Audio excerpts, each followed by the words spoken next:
Hi, I'm John Vitale.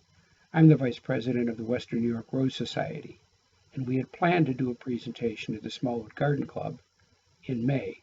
Unfortunately, the virus is here and we can't do that. So the next best thing is to provide you with a series of video clips that we think could provide the information to you and to begin a dialogue between your club and ours. The topic of this clip is pruning your roses. And this diagram shows some information to you, as well as some bullets or guidelines that I think could be helpful. First question is, when should you prune your roses? And the answer is when the forsythia is in bloom. Now at our house in early May, the forsythia is in full bloom, and we have already started to prune our roses. Second bullet says that a cardinal rule of thumb is to keep the center of the plant open. The reason for that is that fungus loves to attack roses. And if you have the rose bush open, air will flow through nicely and it'll minimize disease in your roses. A guideline is to prune down to 3 to 5 canes. And make sure as you're pruning them that you're getting the ones that are not suckers at the bottom, as illustrated over here. You want to make sure they're coming up from the rose itself, the main rose. Prune down to the green where the white pith is visible in the center. That's a key question that people ask, how far down should I go? And keep going down as long as it's green until you see the white in the center.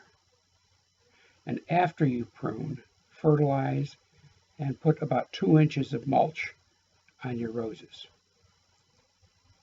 A few key items from this diagram are: begin pruning roses at the base. Work your way up from the bottom to the top of the plant. Remove suckers. This is a sucker which probably came from the main part of the root down here. So prune that off. Also anything else that's spindly, like this here, you want to prune. Remove any branches thinner than a pencil, as well as any dead or diseased wood. And when you cut it at about a 45-degree angle just above the bud. That's the best way to allow water to run off, but not interfere with the bud, which is shown right here in this representation. These are tools you'll need.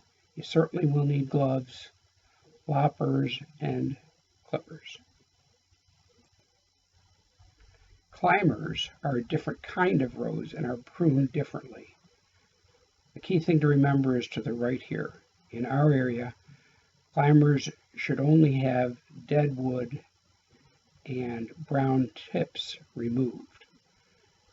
So you don't go at it, you don't hack them, but rather you just trim the dead wood and the brown tips. And this diagram shows that you need to tie them up. Some of the canes is indicated here. And also remove some of the old flowering canes, but not much. Be sparing. Don't go too aggressive when you're pruning climbers. This particular diagram is one that's commonly used, but it really applies mostly to other kinds of gardens, not ours in Western New York. Just remember this rule of thumb over here to the right.